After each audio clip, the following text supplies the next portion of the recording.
Welcome to a 2v2 on Trois Pont. Again, QueenRatchet123 and FestiveLongJohns playing as WS forces in the southwest versus Styx0311 Farsit playing as mixed axis in the northeast. We're going to have a pretty strong push right off the bat by the Axis to take the right side, while we have a split push by the Allies to take both sides, so FestiveLongJohns is gonna lose. Over here on the right to the double team, while QueenRatchet makes his way up the left side unopposed. Double purchase of rear echelon troops by QueenRatchet here to take territory faster on the left side. He's clearly assuming that his opponents are going to double team the right, and he has assumed correctly. That's going to help him get territory over here that much more efficiently, and he will send his rifles to support. And it looks like he's going to send his rifles straight to the central victory point, where he's most likely to be engaged, while his rear echelon troops simply take territory in the north. Over here on the right side, Stern Pioneers and Pioneers will engage FestiveLongJohns' rear echelon troops, and he has gone Rifle Company already and fielded himself a vet squad of rifles. And I actually... My most immediate concern already, looking at commanders, is that QueenRatchet has gone airborne and FestiveLongJohns has gone Rifle Company. While both of them are extremely powerful individually, it leaves the gaping hole of artillery. They don't have any. So if they're going to take on really strong defensive locations, in particular the Pac 43, they're just going to have to go, I don't know, major artillery? They really won't have a strong artillery option. White phosphorus is really the best they can do in that regard, but they do have, of course, the P-47 rocket strafe. They have EZ-8s. They have a lot of powerful tools. Artillery would be nice, but they're just going to have to survive without it.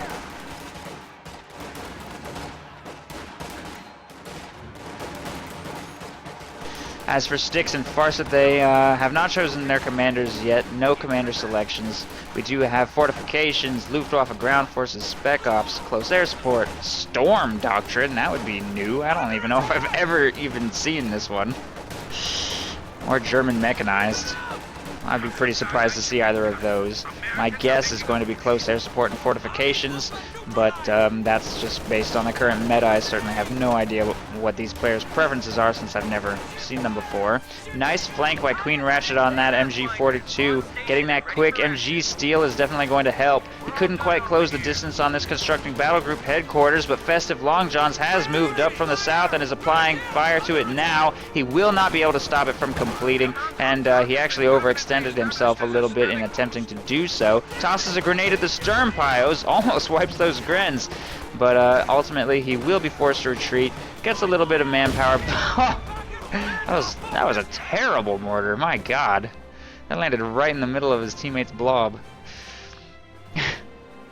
I forgot what I was saying. That's how bad that mortar was. It completely derailed my train of thought. Wire being deployed over here on the left side.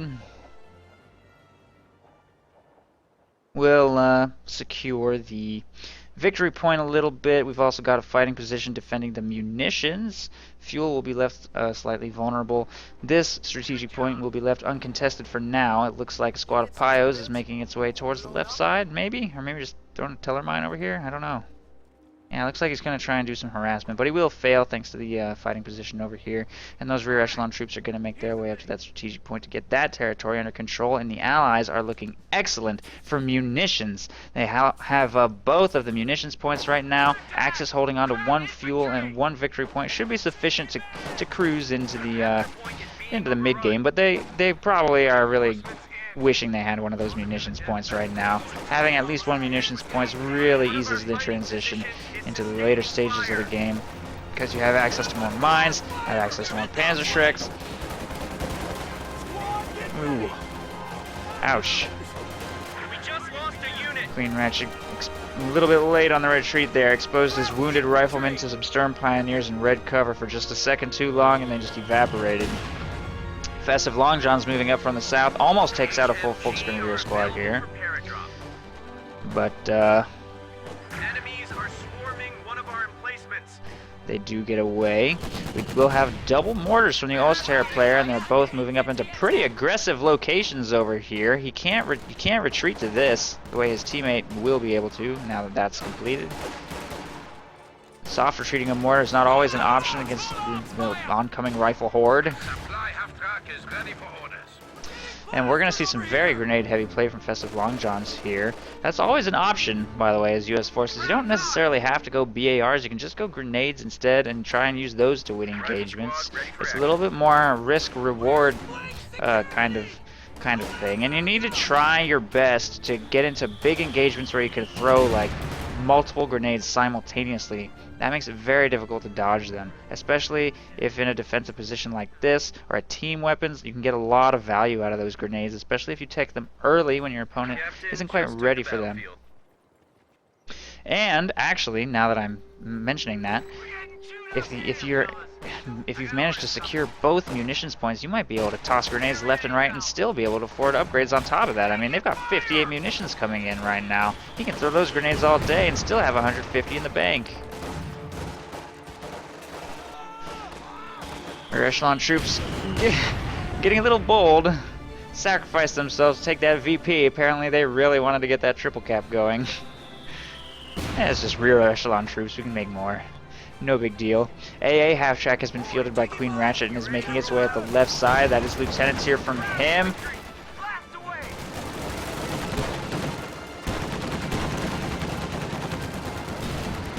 Forces a retreat from a Grenadier squad right there, and FestiveLongJohns has gone captain tier. We might be looking at a pack howitzer from him. I think that would be a pretty good call. They're up against 2 mortars. Really campy play. 2 bunkers. I could definitely see the pack howitzer being a justifiable purchase, but at the same time, you have to be careful not to let it get decrewed by those 2 mortars that you're firing at.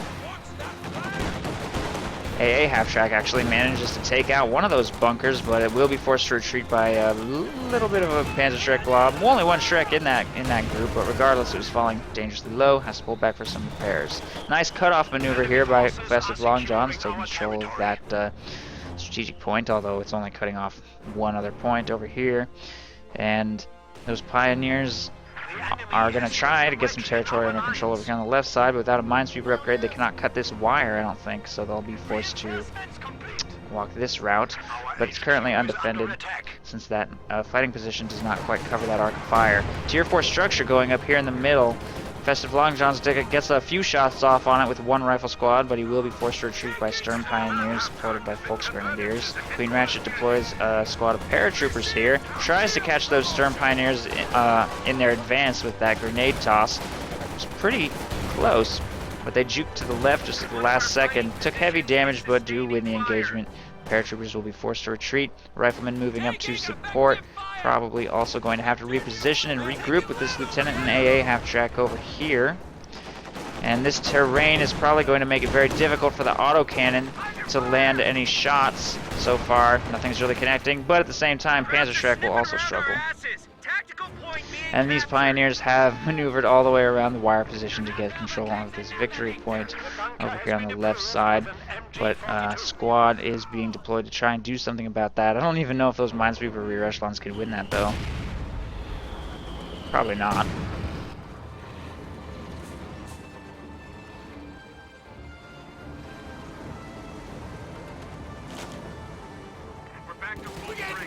I guess we'll find out.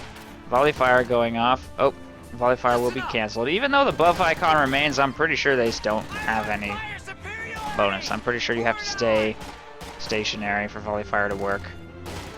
He does drop 1 model, but the Pios will take up position in the building, negating their ability to capture the point, and leaving the clock stopped as the Axis do hold the right side VP. Obersoldaten are being produced out of Styx tier 4 structure, and looks will follow. Over here on the right side, or left side, fighting position actually doesn't have vision to fire on the Grenadiers there, so this fighting position placement could probably be a little closer. But a Lieutenant and AA half-track are moving up to remedy the situation. The Grenadiers take a huge burst from that autocannon and will be forced to retreat pretty much immediately.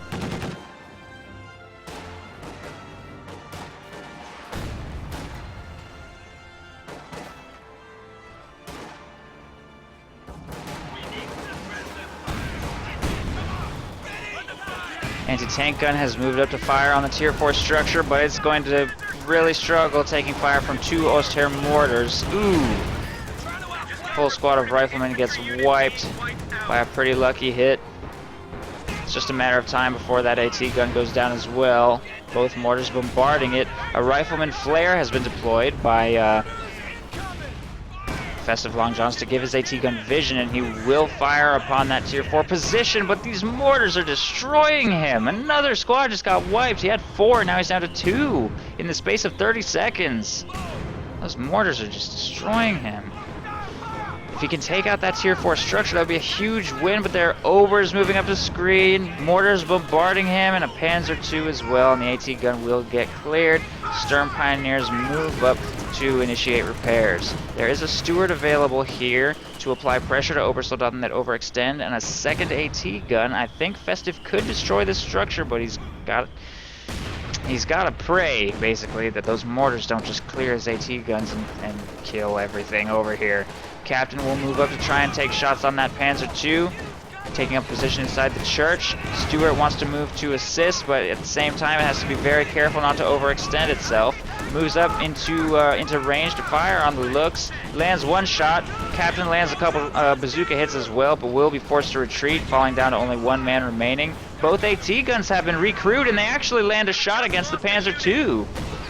But the captain will also die in the church to the mortars, reducing him to almost no infantry squads remaining at all. He needs to trade here. He really needs to destroy this, and he is successful in doing so before the mortars can clear his anti-tank guns. Regardless, he has been bled really badly during the course of this engagement, and while he will prevent the production of further Obers and Panthers, he lost 3 full squads of infantry, in addition to the manpower he's bled to these AT guns, which are both going to get cleared out by the advancing blob of infantry.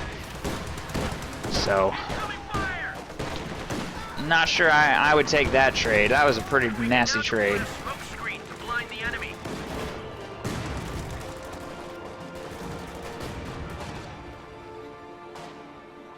What the hell am I meant to do with these recruits? Green as green can be. Armor ready. Well, I don't know if I would say the steward is horrible. This one's got 13 kills, and some of those kills are Obersoldaten. It's just a little overpriced, honestly. That's what I think about it anyway. Shell Shock is a great ability. It's cheap. Really, really strong. But it's just too expensive for how fragile it is. Dies in 2 hits to most anti-tank weaponry. our riflemen will now be better trained before deployment.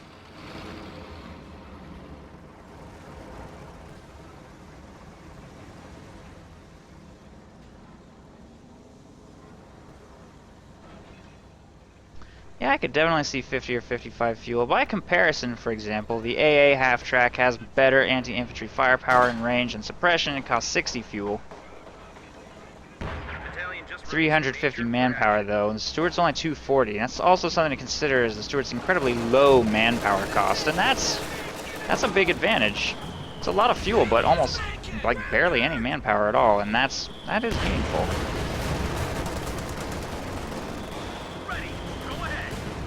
Some units are just better when you have a huge fuel advantage.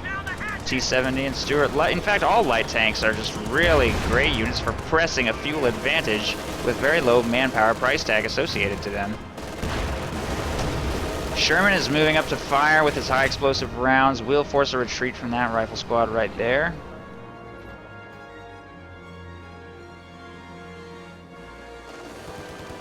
Paratroopers ready for action.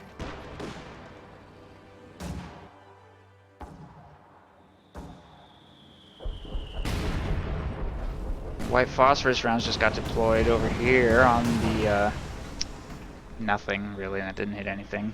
I'm not sure what that was meant to accomplish.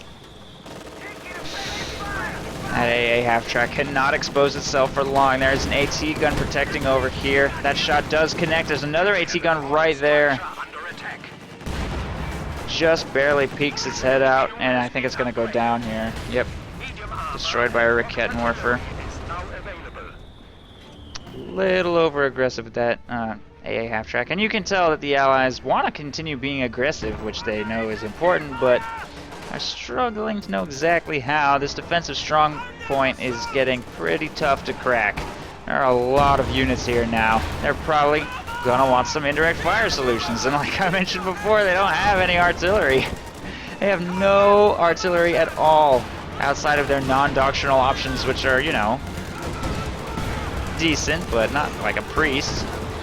Not Pathfinder artillery. They're gonna need to be... Oh, wow! See? Look at that value Stuart.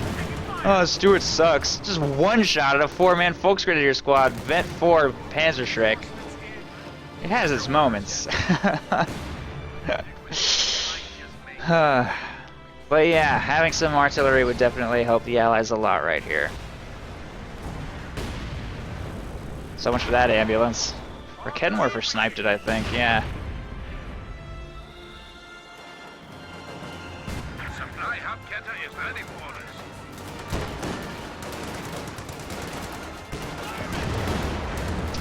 Flamethrower upgrade on some rifle squads over here. FestiveLongJohns continuing to look for opportunities. It's a good thing he took this out when he did, because his window of opportunity was rapidly closing. Now there's a machine gun bunker over here. There's tons of supporting infantry just everywhere, crawling over the map. Expanding their hold on the center a little bit. Going to take control of this victory point. And once they do, and this munitions, they'll be in a pretty strong position to sort of cruise into the late game. As long as they can fend off these pushes. Infiltration grenades just got picked by Styx, so he has gone spec ops, and Farsit has chosen German mechanized. That's a bold move. Ooh. Flamethrower, was that a full squad again? Yes, it was. Full squad of riflemen just popped to that mortar. These mortars are annihilating everything. Ouch.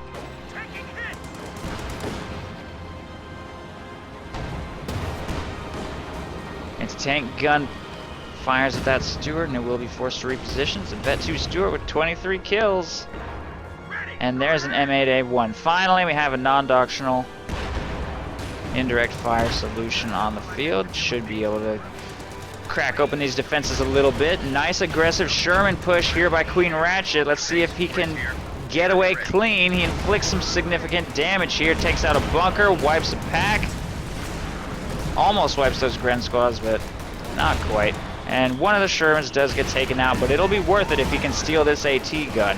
Not sure if he's going to be able to with that command tank right there, but he also clears out a machine gun. Should be able to steal that MG42. The command tank here is disengaging ever so slightly from Farsit, and I think he should be able to get away with that stolen weapon. Bit of a win. He had to trade a Sherman for it, but he inflicted very significant manpower bleed, and Farsit is hurting for manpower. He's only got 90 in the bank right now. Got to reinforce these Grenadiers, operating on mostly team weapons here. And having chosen German mechanized doctrine of all things, he's not going to have access to any call-in tanks. And he will be operating primarily on core Oster units, other than, of course, the command tank. If we take a look at his tech, he has gone Battle Phase 2, so I'm assuming he's probably going to go with Tier 3, but could be wrong. Stockpiled quite a bit of fuel. And he has not built the Tier 3 structure yet, so he could still transition into Tier 4 out of his command tank if he chose to do so. And that's generally what you want to do as Oster in big team games. So much for that easy 8. Because Tier 3, especially against US forces, just does not cut it. So it makes sense to bridge the gap to Tier 4 with a call-in tank. Try to get to Tier 4 absolutely as quickly as you can and start fielding Panthers.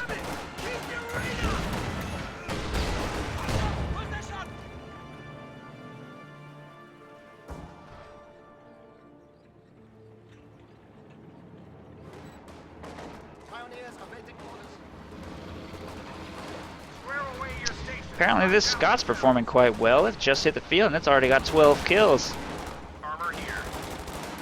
Probably going to pass up the Stuart pretty soon. Not necessarily because of its better firepower, but because of its better range. The Scott can engage safely a lot more frequently than the Stuart can at this stage of the game. Stuka has been fielded by Styx. That's going to be death for these American AT guns. Unfortunately, it just fired completely blind and didn't hit anything. That was kind of lucky, actually, for FestiveLongJohns. He has access to the artillery flares. I think he might have even used one and still missed everything. That's kind of a waste. But okay, I'm not sure how that happened. Ooh, Panzerfaust from those Grenadiers nails that Sherman as it's trying to get away.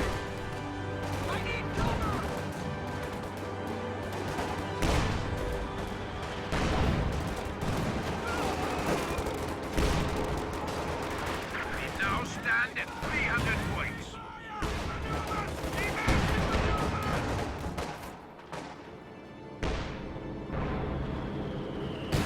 Taking Panzer fire! P-47 being deployed by QueenRatchet here. Takes a few shots at the command tank. Gets a little extra AoE damage on the bunker. Smoke bombs are being deployed. I don't think that actually does anything. Flanking attack! But I could be wrong. I don't know. And Styx just quit. That's weird. Wonder why.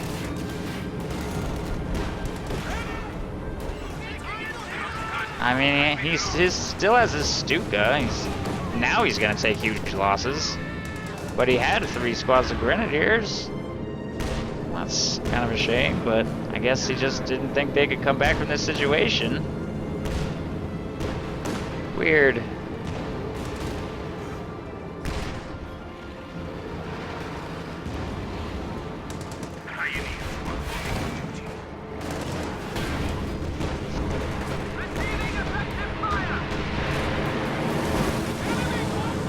P-47's target the SWS half-track instead of the command tank.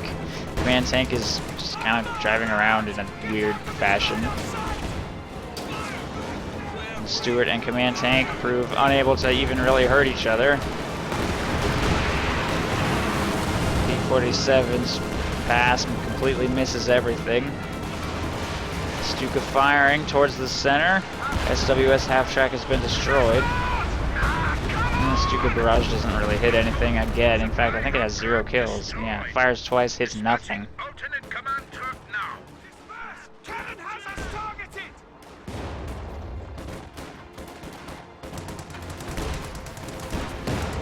Ooh.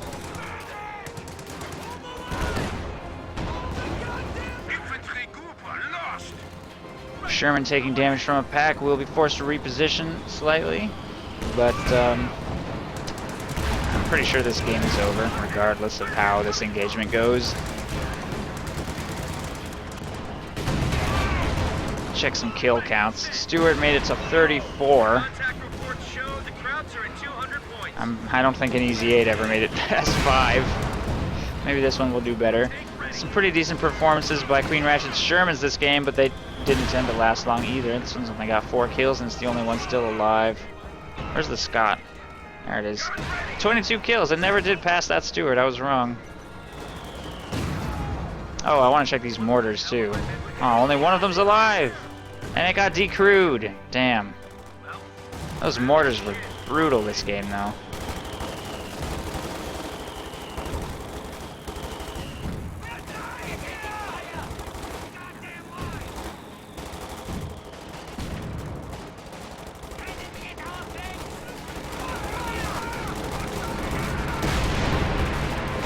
More P-47 pressure. Somewhere. I don't even know where they're firing. What are they shooting at? No, they shot at the Stuka. And the Axis have been completely pushed off the map. Pretty sure the rest of this game is just a formality. There goes the Stuka.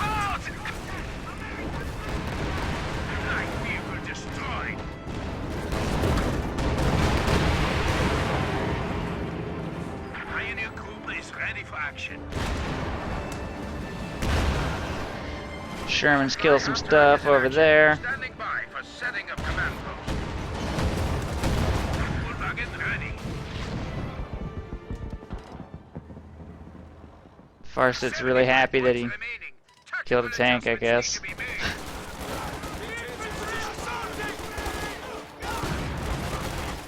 lost a squad of infantry.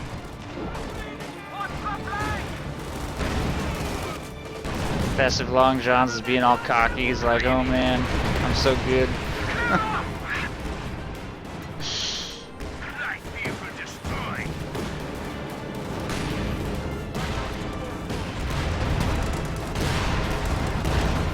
Let's consolidate. Get down to 10 points. And that's the game. Pretty good play by the U.S. forces here on this map. I really, I don't know if I want to say this map favors the Axis necessarily, but it's definitely not one of those maps like Simoski where U.S. has a clear advantage. The range of engagements, I think, tends to go in U.S. forces' favor, and I also feel that the cutoff points are not that hard to harass. If you just circle way up around the north, especially since Axis teams have a tendency to double team one particular side of the map and cluster their forces in a very small location, which is exactly what this Axis team did. But I think one of the most clutch moments this game was when those two AT guns moved up to take out that Tier 4 structure with the assistance of a rifle flare. Once that happened, things kind of started snowballing out of control, and we saw some pretty big miracle hits by the Stuart too. I really liked the Stuart this game, for sure. Again, I feel like this commander synergy is not great because it has no artillery. But even without that much indirect fire, the Allies managed to crack open the defense and win. So good game, Allies win.